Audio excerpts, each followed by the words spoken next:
কিভাবে জানতে পারবেন আপনার নগদ অ্যাকাউন্টটি কার এনআইডি কার্ড দিয়ে খোলা অথবা আপনার নগদ অ্যাকাউন্টটি ঠিক কার নামে আছে। আজকের ভিডিওতে আমি আপনাদেরকে 3টি মাধ্যম দেখিয়ে দেব ঠিক কিভাবে সহজেই জানতে পারবেন আপনার ব্যবহারকৃত নগদ অ্যাকাউন্টটি কার নামে আছে। ওকে ভিউয়ার্স, তো শুরু করছি আজকের ভিডিও।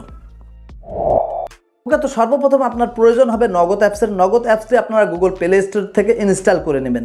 তারপরে কিন্তু আপনারা অ্যাপসটি লগ ইন করবেন। লগ ইন করার সাথে সাথে কিন্তু আপনারা ঠিক এই যে ইন্টারফেসটি দেখতে পাচ্ছেন নগদের, এই ইন্টারফেসটি কিন্তু আপনারা দেখতে পাবেন। ওকে, তো এখান থেকে নিচের দিকে যদি লক্ষ্য করেন 3 ডট মেনু আইকন আছে, এখানে লেখা আছে আমার নগদ, এখানে একটা ক্লিক করবেন। এখানে ক্লিক করার সাথে সাথে এখানে দেখতে পাচ্ছেন অনেকগুলো অপশন আছে। এখান থেকে ঠিক কার নামে নগদ অ্যাকাউন্টটি আছে এটা দেখার জন্য নিচের দিকে দেখতে পাচ্ছেন KYC পুনরায় জমা দিন লেখা আছে, এখানে একটা ক্লিক করবেন।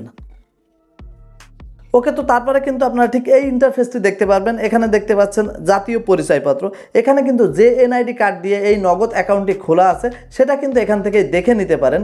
অনেক সময় নেটওয়ার্ক জনিত সমস্যার কারণে কিন্তু এটা নাও দেখা যেতে পারে। সেক্ষেত্রে নিচের দিকে দেখতে পাচ্ছেন পরবর্তী লেখা আছে, এখানে একটা ক্লিক করবেন। এখানে ক্লিক করার সাথে সাথে দেখতে পাচ্ছেন জাতীয় পরিচয়পত্র নম্বর, আবেদনকারীর নাম। অর্থাৎ এখান থেকে কিন্তু আপনি খুব সহজেই জেনে নিতে পারেন আপনার নগদ অ্যাকাউন্টটি ঠিক কার নামে আছে। ওকে, এমনও কিন্তু হয় যে আপনার নগদ অ্যাকাউন্টের পিন নাম্বারটি মনে নেই, সেক্ষেত্রে কিন্তু আপনি নগদ অ্যাপস থেকে ঠিক কার নামে আপনার নগদ অ্যাকাউন্টটি খোলা আছে সেটা কিন্তু জানতে পারেন না। সেক্ষেত্রে আপনার টেনশনের প্রয়োজন নেই। এখন যে মাধ্যমটি দেখতে পাচ্ছেন এই মাধ্যমে কিন্তু আপনি খুব সহজেই জেনে নিতে পারবেন আপনার নগদ অ্যাকাউন্টটি ঠিক কার নামে আছে। ওকে, তো তার জন্য আপনারা যে মোবাইল ব্যাঙ্কিংয়ের অ্যাপসগুলো ব্যবহার করেন, বাংলাদেশে কিন্তু অনেকগুলো মোবাইল ব্যাঙ্কিংয়ের অ্যাপস আছে। আপনারা কি করবেন, সেখান থেকে আপনার ব্যবহারকৃত অথবা আপনার পরিচিত কারোর মোবাইল ব্যাঙ্কিংয়ের যে অ্যাপসটি আছে সেই অ্যাপসটি লগ ইন করতে বলবেন।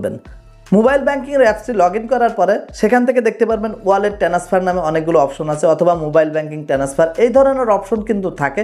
সেখান থেকে যেমন ধরুন এখানে আপনারা দেখতে পাচ্ছেন ওয়ালেট ট্রান্সফার, এখানে যদি আমি ক্লিক করি তারপরে কিন্তু আবারও ওয়ালেট ট্রান্সফার, এখান থেকে দেখতে পাচ্ছেন ওয়ালেট টাইপ। তো এখানে যদি ক্লিক করেন, এটা আমি যে অ্যাপ থেকে নগদ অ্যাকাউন্টের নাম বের করে দেখাচ্ছে এটা কিন্তু ব্যাঙ্ক এশিয়ার স্মার্ট অ্যাপ। এই ধরনের অনেকগুলো মোবাইল ব্যাঙ্কিং তো আছে, আগেই বলেছি। তো এখান থেকে আপনারা দেখতে পাচ্ছেন ওয়ালেট টাইপ, এখানে কিন্তু বিকাশ আছে, নগদ আছে। তো এখান থেকে আপনারা কি করবেন, জাস্ট নগদ লেখা এখানে একটা ক্লিক করবেন। এখানে ক্লিক করার পরে একটু অপেক্ষা করতে হবে।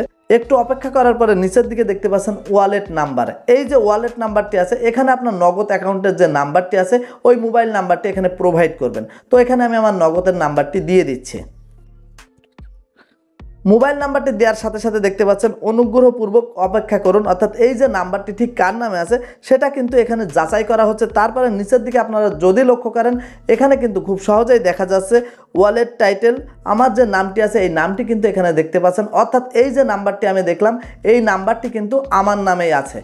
ওকে, তো নগদ সাপোর্টেড ইন্টারনেট ব্যাঙ্কিংয়ের অ্যাপস থেকে কিন্তু খুব সহজেই আপনারা আমাদের দেখানো পদ্ধতি অনুসরণ করে নগদ অ্যাকাউন্টটি ঠিক কার নামে আছে আপনারা দেখে নিতে পারেন। ওকে, তো এই দুইটি মাধ্যমের একটি মাধ্যমে যদি আপনি জানতে না পারেন আপনার নগদ অ্যাকাউন্টটি ঠিক কার নামে খোলা আছে, সেক্ষেত্রে আপনারা আপনাদের নিকটস্থ নগদ এজেন্টের সাথে যোগাযোগ করবেন। সেখানে যাওয়ার পরে কিন্তু খুব সহজেই জানতে পারবেন আপনার নগদ অ্যাকাউন্টটি কোনো নামে খোলা আছে বা নেই। যেহেতু *167# ডায়াল করে নগদ অ্যাকাউন্ট খোলা যায়, সেক্ষেত্রে কিন্তু আপনারা অনেকেই নগদ অ্যাকাউন্টটি ঠিক কার নামে আছে এটা কিন্তু দেখতে পারেন না। ওকে, তো সেখানে যাওয়ার পরে আপনার এনআইডি কার্ড যদি থাকে সেখান থেকে কিন্তু আপনারা KYCটি সম্পন্ন করতে পারেন। ওকে, তো আজকের ভিডিওটি এখানে শেষ করছি। আমাদের ভিডিওটি ভালো লাগলে অবশ্যই আমাদের চ্যানেলটি সাবস্ক্রাইব করবেন।